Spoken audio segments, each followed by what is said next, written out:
For today's video, Lawi 100 nagkaroon ng problema sa kanyang makina.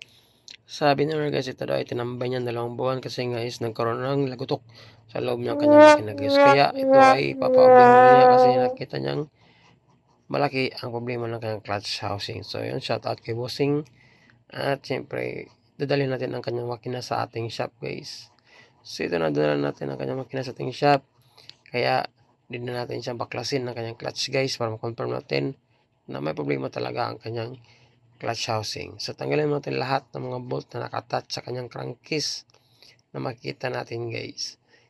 Noong una is mahina pa daw ang lagutok ng kanyang clutch. Habang patagal na patagal ay lumalaki daw ito guys. Kaya nakapag-decide si Bossing na silipin ang loob ng clutch.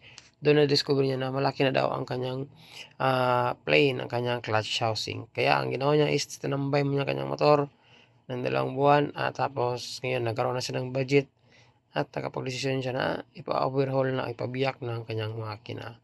So tanggalin natin yung mga gasket guys para hindi sagabal sa pagbaklas ng makina. So check nga natin at klaro natin guys kung totoo ang sinabi ni Bossing. Tanggalin natin ang kanyang clutch arm. So try mo natin na hawakan tong clutch housing guys, ang play niya kung maalog ba. So yan guys na, naramdaman ko na malaki ang play no. Oh no! So, kahit nasa video guys, medyo kaunti lang pero kapag hinawakan mo, malaki na ang play yun no. Malaki na ang play ng kanyang clutch housing. So loads idle ang dapat gawin kapag mga ganito. Siyempre guys, ang bearing nito ay nasa loob ng kanyang crankcase o sa kanyang transmission. Ang gagawin natin is kailangan natin biyakin ang dalawang crankcase shell para makuha natin yung bearing at ma-confirm natin ang sitwasyon ng kanyang bearing na need na siyang palitan o overhaul. Tanggalin natin ang lahat ng mga bolt sa kanyang centrifugal cover. Pag matanggal ng cover guys, meron siyang nut na malaki. Tanggalin natin yan gamit ang ating electric impact wrench. So itong next naman na tanggalin natin guys, kapag matanggal natin ang kanyang nut, is yung kanyang clutch plate lifter na may 4 na bolt no. Kasi yung bearing sa gitna guys, sinisikot-sikot ko siya, matigas siyang sikotin. Kapag natanggal yung bearing sa gitna is pwede natin siyang targetin no, gamit ang electric impact wrench na 17mm na castle wrench guys. Kaya lang is yung chinek ko yung bearing is medyo may katigasan. Kaya ang gawin natin is tanggalin na natin ang lahat ng bolt na nakatouch sa kanyang clutch plate lifter.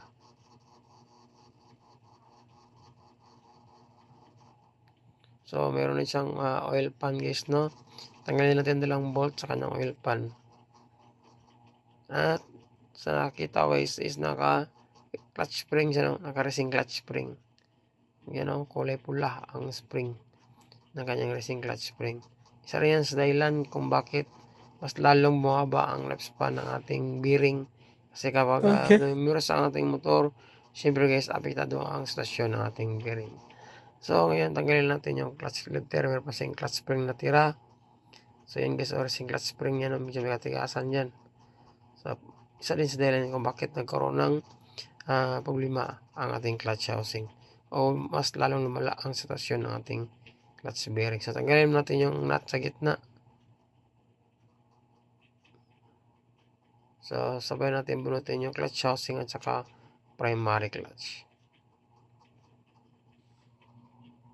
So yung i-double check natin. So, malaki talaga ang kanyang play guys na. Kaya tanggalin natin to para magkaalaman na.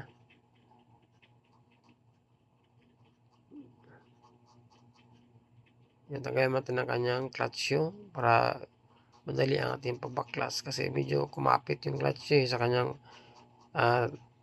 axle ng kanyang crankshaft.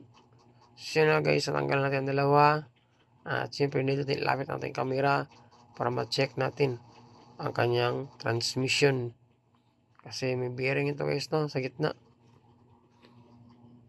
So ilapit ko natin guys, klaruhin natin. Iyo no, malaki na talaga ang side play guys ng kanyang bearing no. So possible 2 bearing ang aplikado nito sa loob at sa labas. Yung sa labas naman guys, sa right side na bahagi is malaki ang bearing na yan no. So 6203 po, 6203 po ang bearing na yan. So try natin sa kabila guys, tanggalin natin yung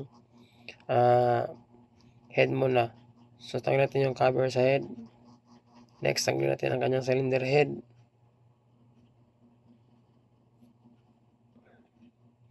Hindi natin baklasin ito guys kasi natin mabibiyak o masasapat ang dalawang crankcase shell ng kanyang transmission. Once meron pa yung head at saka meron pa ang kanyang block. So sa block naman, tanggalin natin yung engine bolt na support sa kanyang block.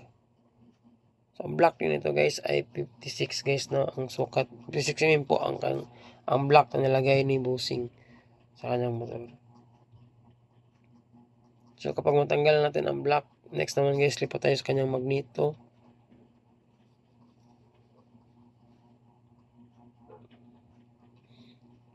Pagkatapos ng tanggal natin ang takip no, ng magneto guys. So yun, nut muna next. Matapos ng nut ay siyempre ang magneto na rin ang ating isunod. So yun. Next guys, kapag natanggal natin magneto ay pwede na natin tanggalin ang kanyang mga bolt sa kanyang crankcase shell. So lahat ng mga bolt na makita mo dyan nakatouch, tanggalin nyo guys.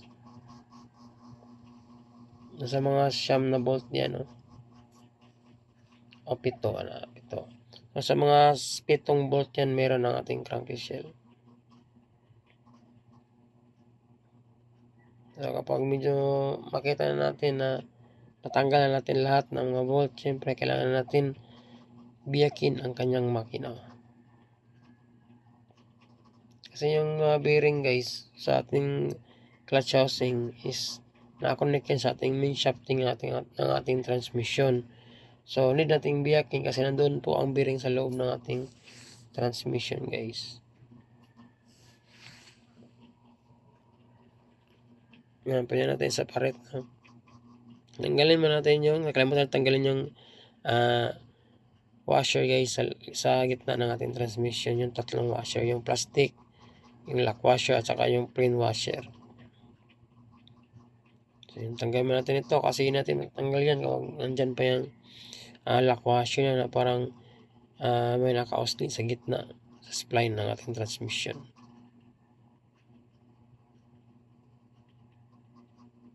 So yun, so natanggal na siya guys. At syempre kanyang kickstarter spring tanggalin din natin kasi mayroong kickstarter spring yan guys, pero natanggal ko na siya sa part na yan, no? So pwede na natin iwalay ang dalawang crankcase shell.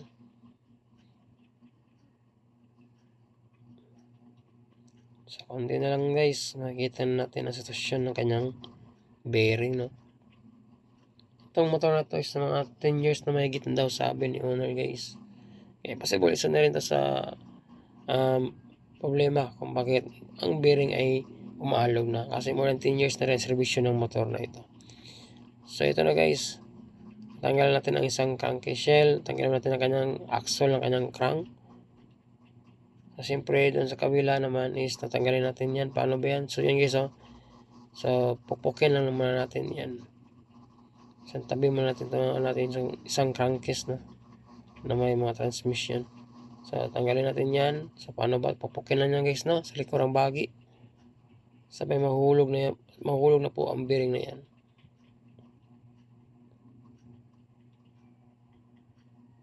Yun. Tapos try natin na hawakan guys at alugin. Basta ulit ako guys, ang sukat ng bearing nito ay 6203. Yun ang malaki na ang kanyang play guys. So nito talaga siya ating palitan para hindi kung may giwang-giwang ang pag-ikot ng ating buong clutch housing. And yun naman guys, sa kabilang crankcase is tanggalin natin ang dalawang shafting ng ating transmission at saka shifting drum. So siyempre yung main shaft at saka yung counter shaft.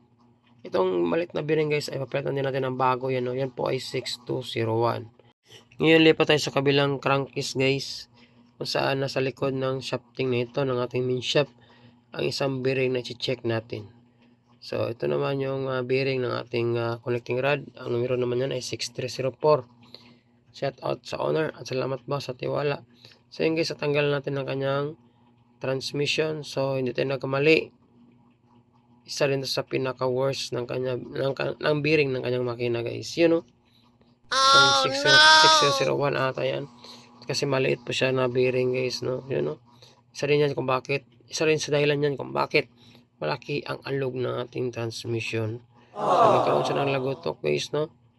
So, need natin i-pull out yan. Since yan po ay blind bearing, tulad tayong puller, ang gawin natin dyan is i-wheel lang natin siya ng sirang axle tapos sabay bunutin natin palabas. So, ito namang bearing nito, 6203 din yan guys. Yan po ay bearing ng ating sprocket.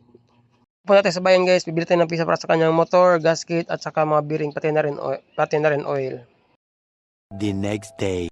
Tapos na natin malinis ang kanyang dalawang crankcase. So ngayon natanggal natin ang kanyang mga bearing at nida na natin siyang i-assemble. So maglatag muna tayo ng basahan para saan natin ilalagay ang dalawang crankcase. Ang una natin isasalang guys ang kanyang left crankcase kung saan i-assemble natin ang kanyang transmission. Before natin i-assemble ang kanyang transmission, unahin natin ikabit ang dalawang bearing. Yung sa ating main shafting at sa ating sa counter shaft. Sa main shafting guys, ang gamitin natin bearing ay 6201. Since blend bearing ito, hindi natin matanggal. So kailangan natin siyang i-welding kasi nasira at natanggal yung mga bulita sa loob. So ito yan guys, 6001 po ang bearing ng ating main shafting sa left side na bahagi. So lagyan mo natin ng oil guys, no, para nito mahirapan ipasok ang mga bearing. Okay. So since ito ay seal bearing guys, need natin tanggalin yung mga takip na yan para makapenetrate yung oil sa kabilang pisngi niya. So yan, natanggal natin yung isa at ito namang isa ang tatanggalin natin. So sikwatin lang natin yan gamit ang maliit na flat screw guys.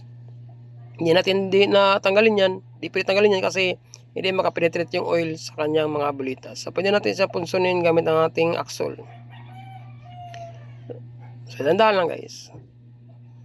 So pagkatapos may kabit natin ang 6001 na bearing, ay syempre kabit din natin ang sunod na bearing sa kanyang sprocket bearing guys.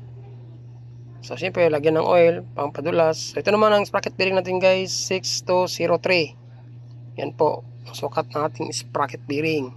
Diyan natin nilalagay sa ating counter shaft. Since ito ay naka-open bearing na guys, so oil na lang ilagay natin. Ngayon ikabit na natin siya guys. Siyempre kailangan natin siyang pupukin. Itong bearing nito guys ay hindi siya mabaon, no? Meron siyang kaunting sobra.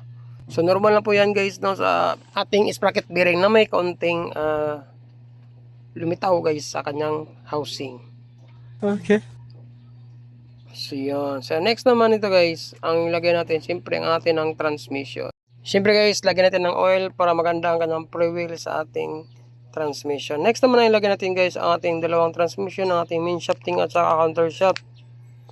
Una natin i-assemble ang counter shaft. Itong mga malaking gear nito guys.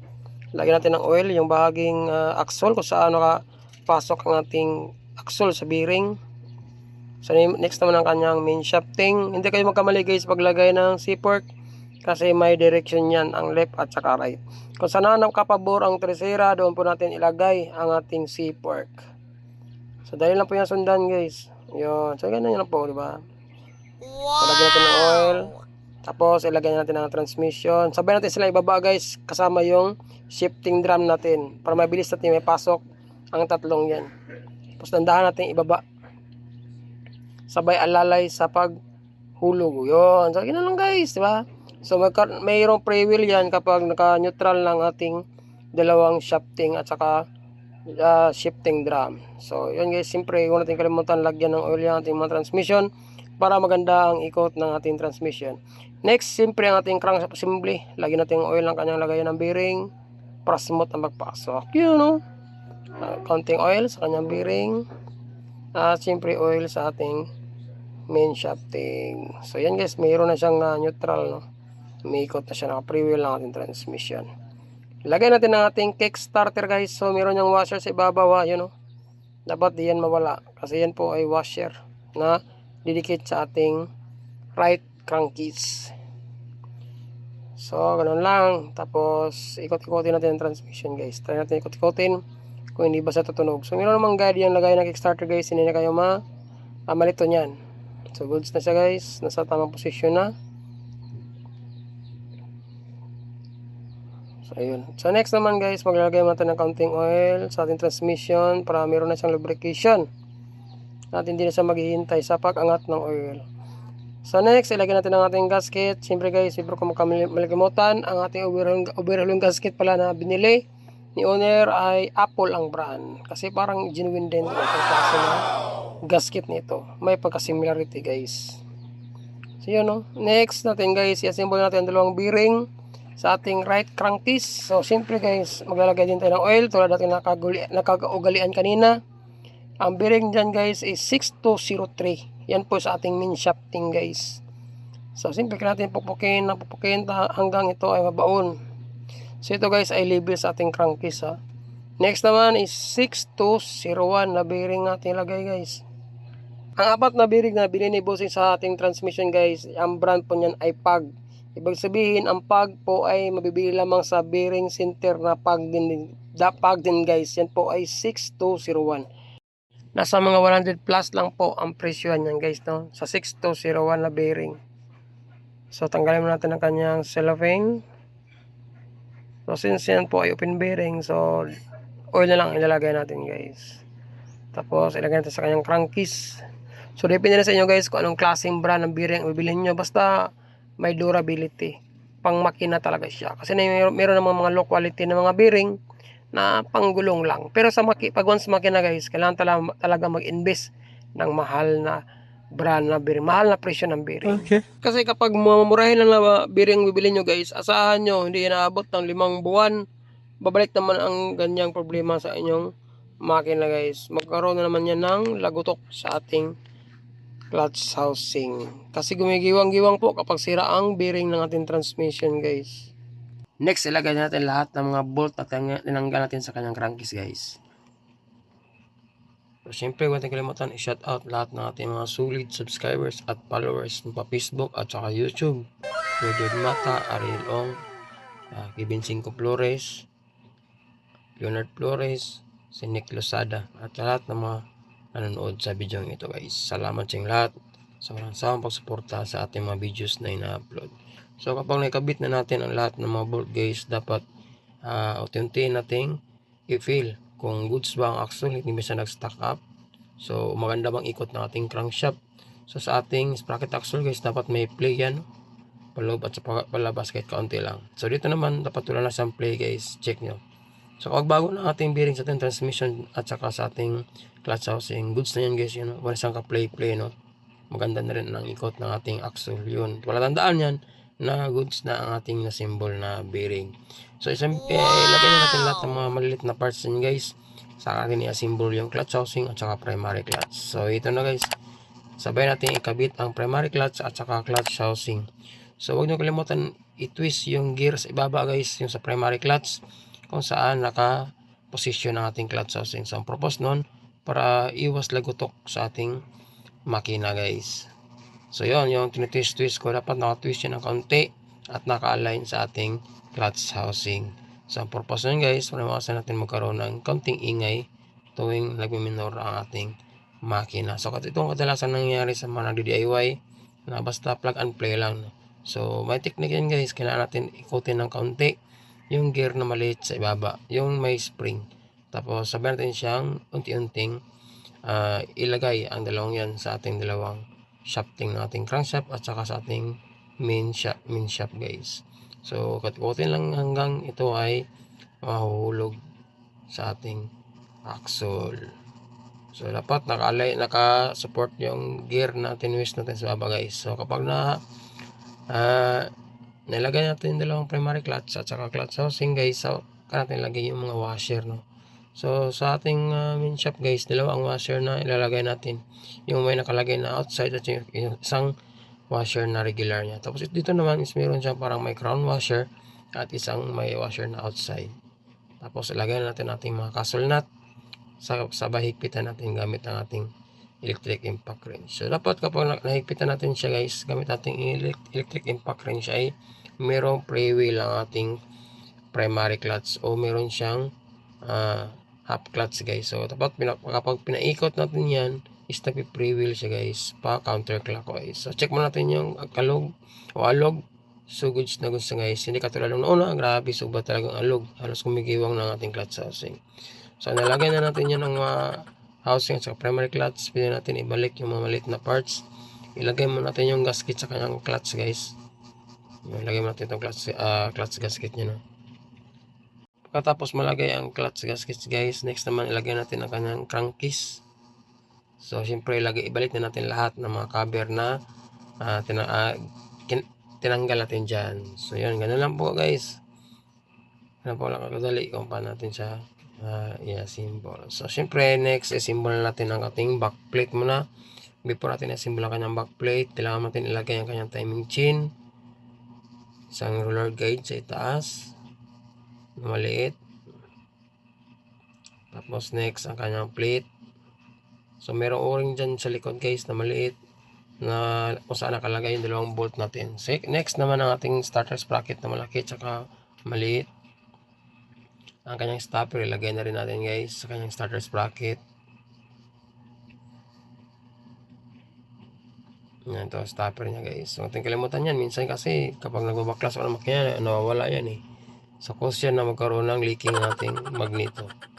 Next ang kanyang magneto, guys. Yung nut, yung washer. Siyempre, huwag natin kalimutan electric impact wrench para maigpitan. Kanyang gasket. Siyempre, next naman ang kanyang left cover, crankcase. So, next naman ito, guys, kakabit na natin ang kanyang piston. Pagkatapos ng piston, huwag kalimutan lagay yung lock ng ating piston. Tapos, saka natin na-symbol yung cylinder block. So, next naman ito na, guys, ang kanyang cylinder block. Nasa mga 80% na tayo, guys, no? Ng pag-assemble natin ng makina. So, dandahan lang. Kasi itong block na ito, guys, nasa mga 56 ata ito ay nabili ni Busing. So, may kalakihan yung piston niya, guys. So, next naman, ang kanyang head gasket. Ilagay na rin natin. So, may roller yan sa gitna. So, huwag natin kalimutan. Next naman, ang kanyang cylinder head. Ilagay na natin, guys, no? Tapos, huwag kalimutan ang kanyang timing chain. Pagkatapos, ilagay natin ang kanyang head gasket. Yung top gasket niya, guys. So, sa top gasket, meron niyang guide, no? So, may guide niya, guys. Yung parang, yan, araw na yan. So, nakapabor yan sa itaas. So, next naman, ang kanyang cover. Sa cover naman, guys, meron siyang direction na araw, no? Yung makita kayong araw dyan, sa baba, yan, nakalocate. Next naman, guys, ang apat na washer. Nilagay natin. Sa apat na washer, meron niyang bronze na isa, guys, no? O, may iba na washer dyan. So, anong bronze na washer na yan is ilagay nyo sa right side na bahagi, guys, kung saan nakalocate yung oil pump natin o daanan ng oil papunta sa ating cylinder head. So, sa iba pang bahagi yan, guys, sa right side ng ating stud bolt. So, yun. So, siyempre, pagigpit nun, guys, is nakaikis lang tulad nating nakagawin. Next naman is yung cam sprocket. Dapat nakatap yung piston natin. So, nakatap yung piston, ibig sabihin, nakatap din ang ating cams. Dapat yung cams natin, guys, is libre yan. Tapos, dapat nakatap din ang ating sprocket sa pagkabit. Merong arrow yan sa gitna o guide kung saan ita-timing nyo ang dalawang dot na yan. So, tuturo ko maya, guys, kapag nakabit na natin ang ating sprocket. So, yan, nakabit natin sprocket, guys. Ito yan. So, yung arrow na yan sa ibabaw, yan, sa tinuro ko at saka dot dapat nagka-coincide yan. At the same time, nakatap yung ating magneto. So, yun lang, guys. Tapos, pwede na natin lagay ang ating dalawang bolt na yan.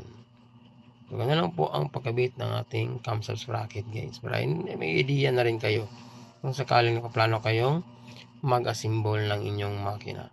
So, huwag natin kalimutan higpitan ng ating mga bolt na maliit, guys. Baka mahulog yan kapag nalimutan natin higpitan. Ilagay natin ang kanyang gasket.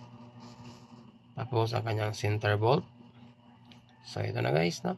Tapos na ang ating trabaho. So huwag natin kalimutan ibalik yung mga takip.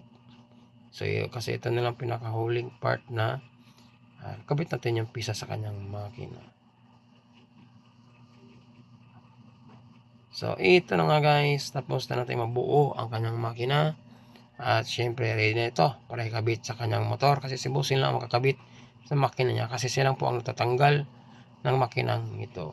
So, yun lang, guys, no? Kapag yung motor ay na-experience ang ganitong scenario, nagkaroon ng lagutok. So, alam nyo na, guys, kung anong problema ng motor. walang iba kundi bearing. Kung makapalit kayo ng bearing sa clutch housing, dapat isalin nyo na rin ang mga dalawang bearing na yan sa ating counter shaft. Maraming salamat. At syempre, see you sa aking next video. Ride safe. God bless. Ayos.